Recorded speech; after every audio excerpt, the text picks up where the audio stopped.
Hello and welcome live from Channel Television's global headquarters here in Lagos, Nigeria. You're watching Newsroom series. I'm Dominic Iwiwa, and today our focus will be on the southeast. But before we get into that, let's have a snippet of our top stories making rounds at the moment. Troops of Operation Safe Haven under the 3 Division of the Nigerian Army have recorded another success in their fight against criminal elements in Plateau State. The military says weapons were recovered and a 12-year-old boy who has been abducted and sold 3 years ago has been rescued. The Media and Information Officer Operation Safe Haven Jos, Major Samson Nantip Zakome, who disclosed this to newsmen during a press briefing at the command's headquarters, says the successful operation was as a result of credible intelligence on the movement of bandits along the Kampani-Komboro Road in Wase local government area. He said troops ambushed and opened fire on the bandits, which led to the recovery of 1 AK-47 rifle, 2 loaded magazines, and 5 rounds of live ammunition. He added that efforts are ongoing to apprehend the fleeing suspects. In a separate operation 2 days earlier, troops rescued a 12-year-old boy during a raid on criminal hideouts in Riyom area. Investigations revealed the boy had been sold by his uncle 3 years ago.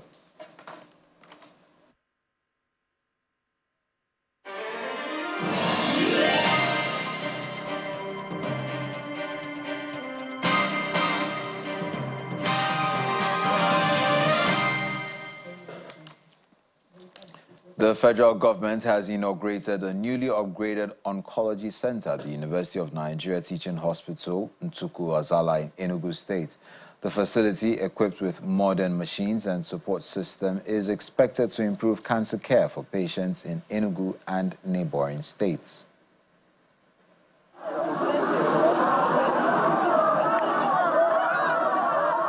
The Coordinating Minister of Health and Social Welfare, Professor Mohammed Ali Pate, alongside the Minister of Finance, Wale Edun, the Minister of Information and National Orientation, Mohammed Idris, and the Deputy Governor of Enugu State, Ifeanyi Osai, are here at the University of Nigeria Teaching Hospital, Ntuku for the commissioning of the Oncology Center. Hereby commission this Oncology Center for the glory of God and for the benefit of all Nigerians and mankind. The upgraded center now boasts of a high-precision LINAC machine that can treat up to 5 cancer patients per hour. Also installed are the CT scan machine, a water treatment plant, and a dedicated electricity transformer to ensure a steady power supply.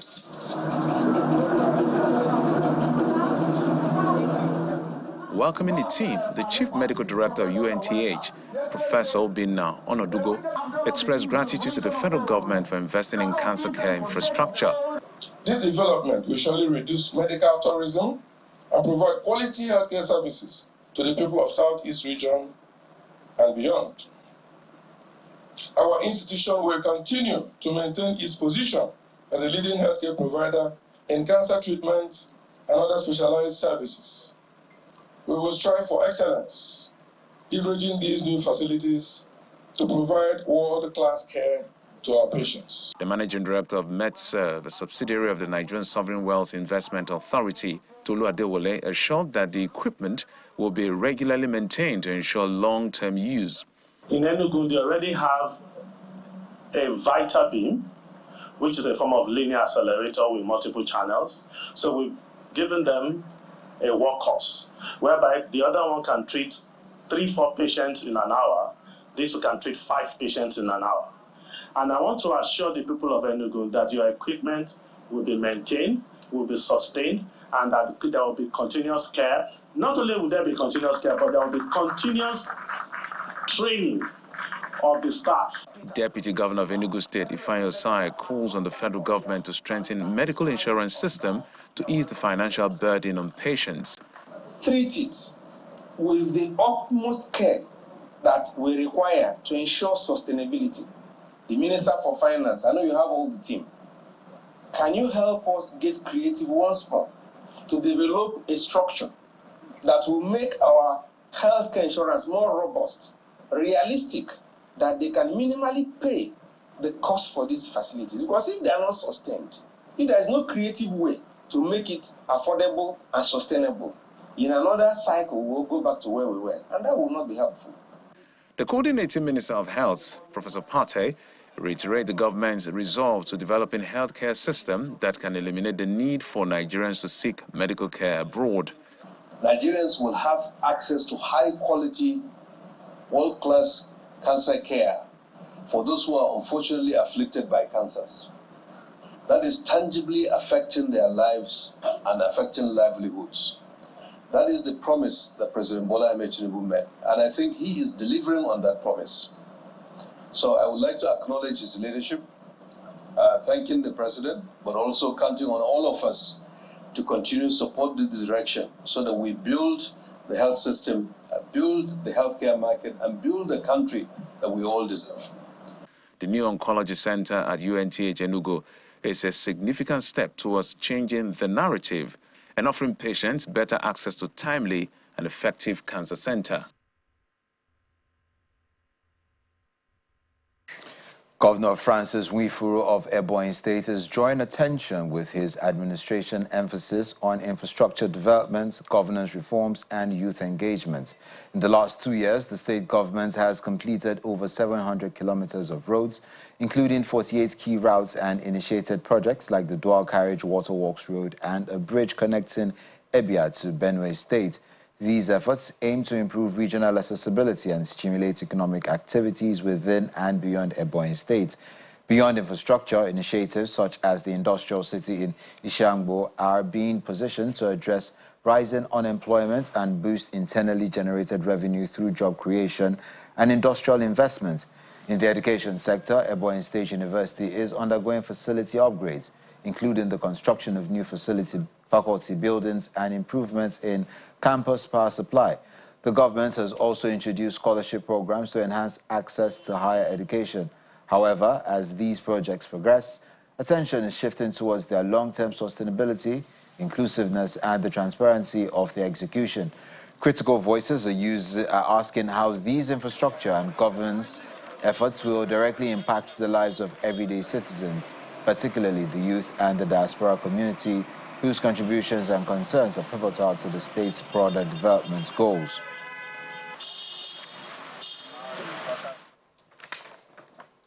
Now, joining us to discuss more about infrastructure developments in Ebonyi State is the Commissioner for Special Duties and Diaspora, Ebonyi State, Mr. Valentine Okiki Uzo, who joins us from Abakaliki, the state's capital.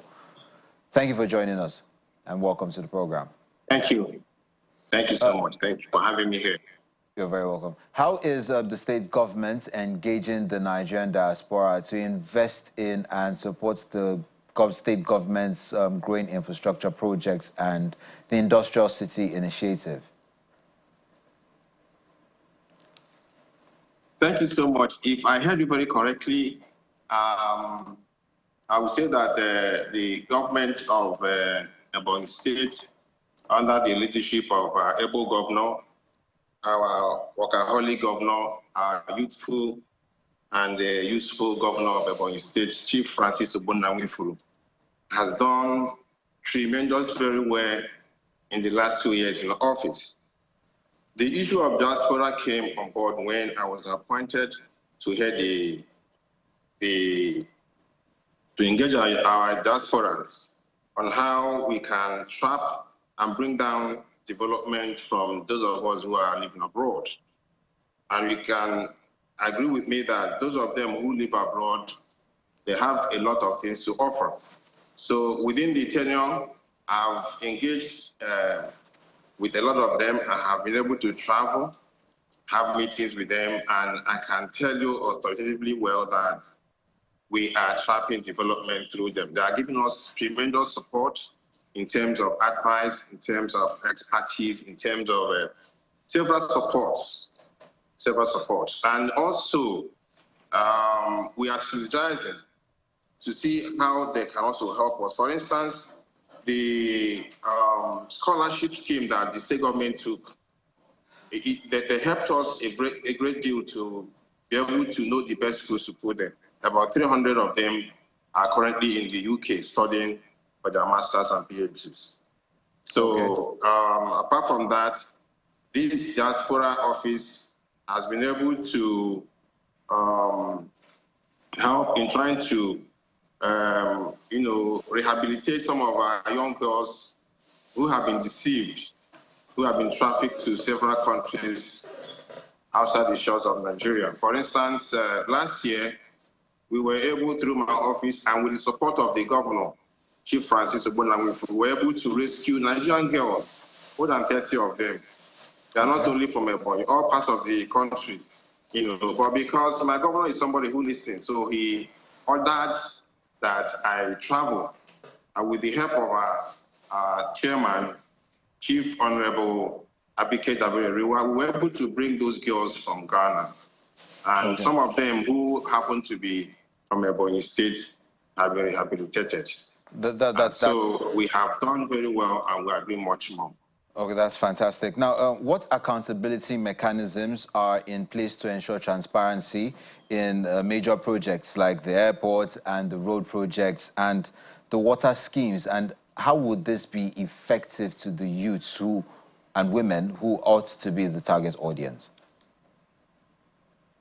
The network is bad, but I can tell you that if you check the statistics index, Ebonyi State has been given kudos by Bureau of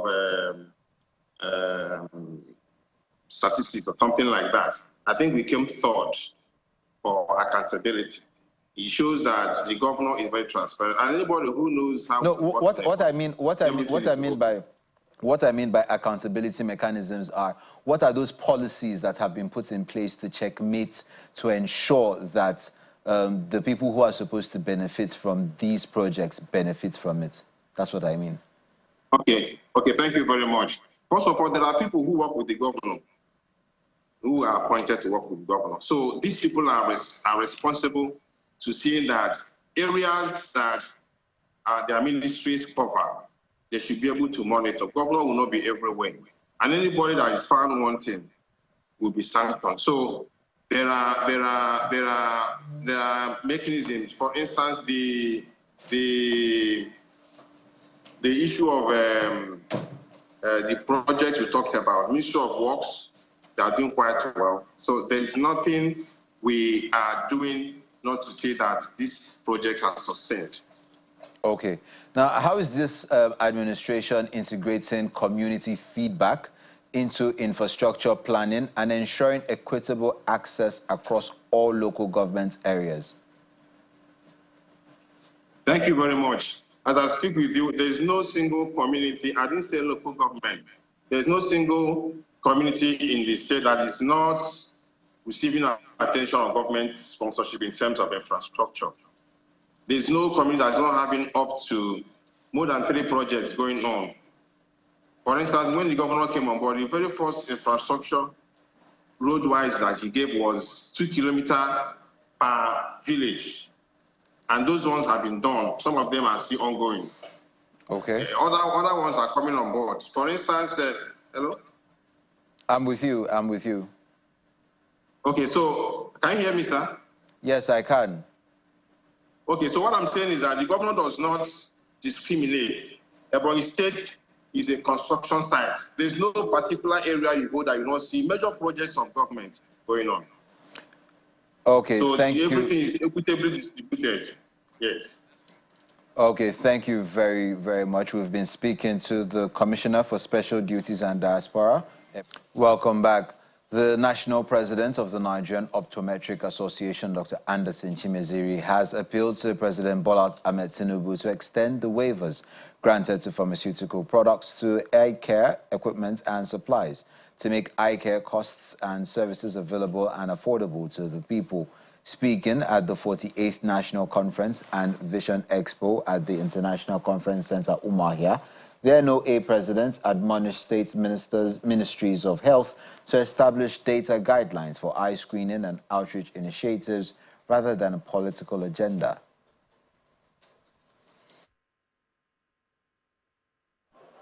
The umbrella body of eye doctors in Nigeria, the Nigerian Optometric Association, is in Umuahia, the Abia State capital, for its 48th National Conference and Vision Expo.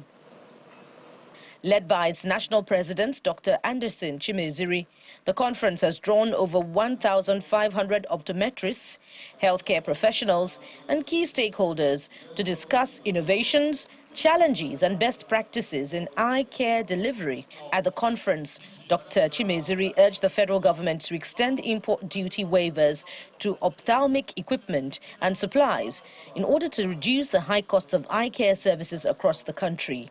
He also called on state ministries of health to prioritize data-driven eye screening programs over political considerations.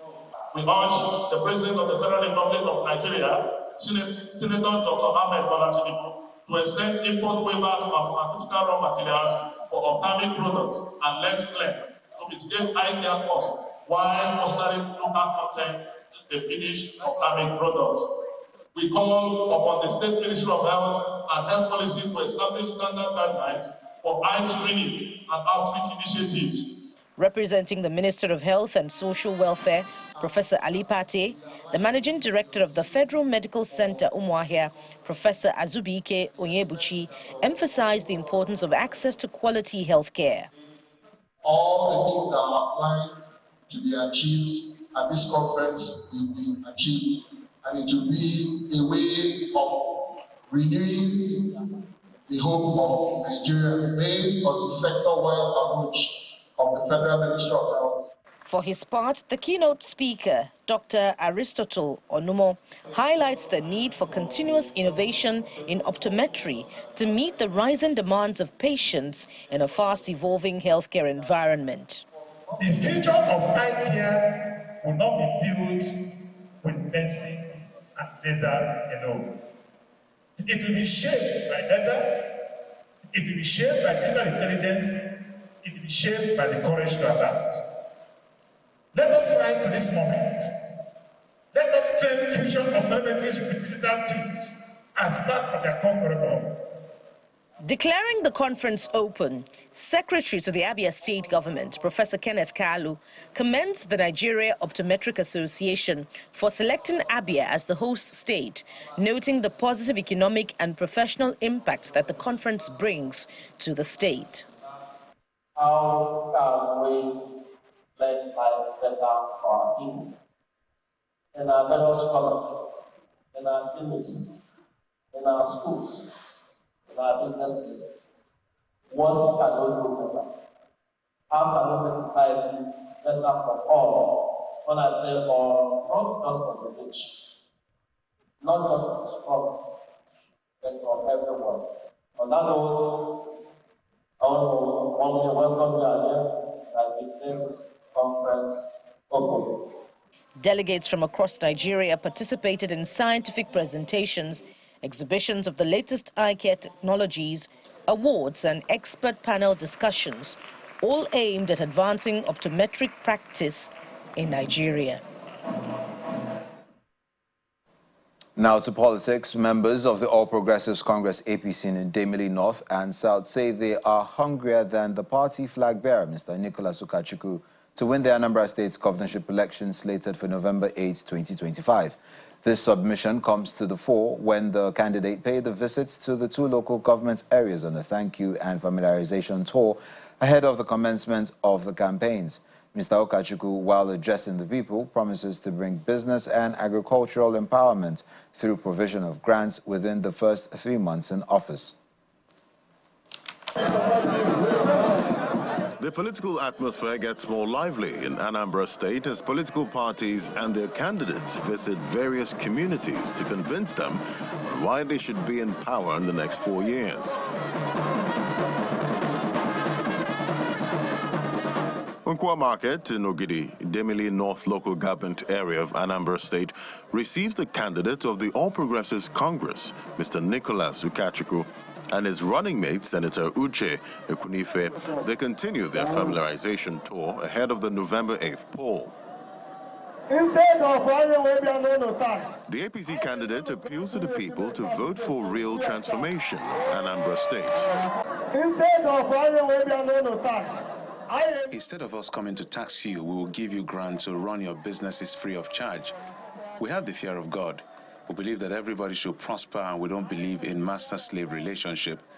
When things are not working well in the communities, those of you that are affected have to rise. And all you have to do is to go to your villages and make sure you tell them that the deception of ABGA has come to an end.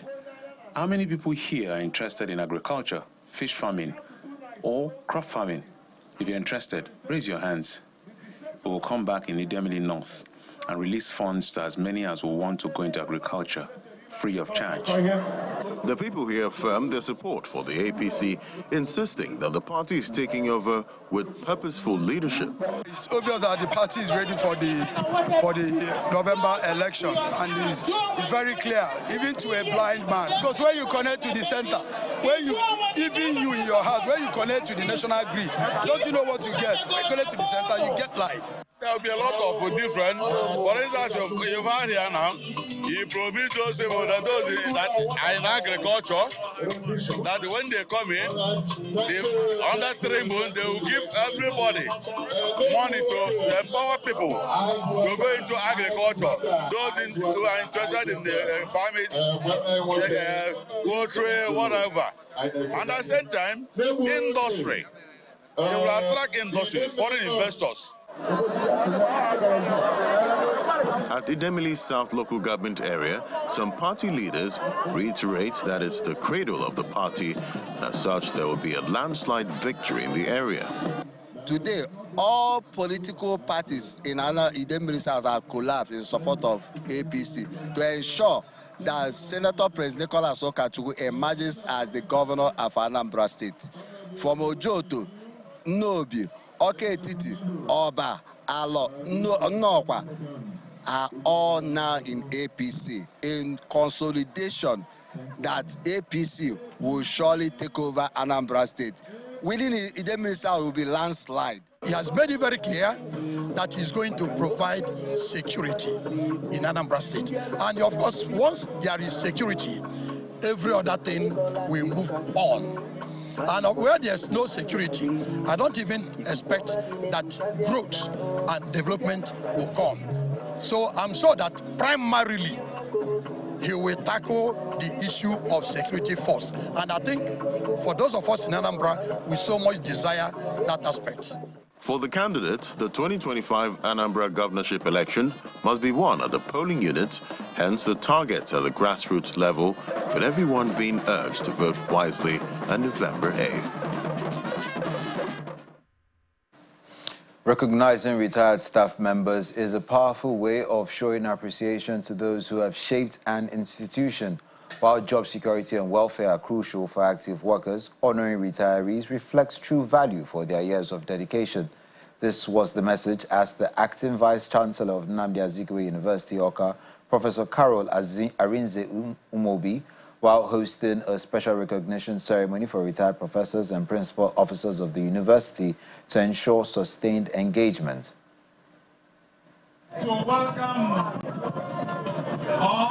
It was a reunion filled with warmth and appreciation at the Nnamdi Azikiwe University, Awka.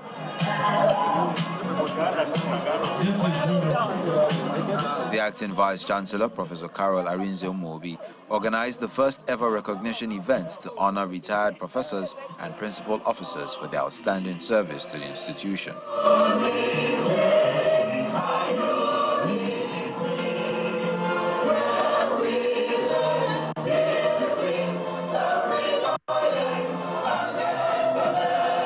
The ceremony is seen as a major step in promoting the welfare of senior colleagues who contributed immensely to the university's growth. It brought together many retired staff, giving them an opportunity to reconnect, share memories, and feel valued once again. University. She's not retired. Participants praised the acting Vice-Chancellor's efforts, saying this initiative shows genuine concern for the welfare of the university's retired senior members. I'm still overwhelmed because I said to myself, how is it that this thought has never entered anyone else? My only answer, It can only be divine.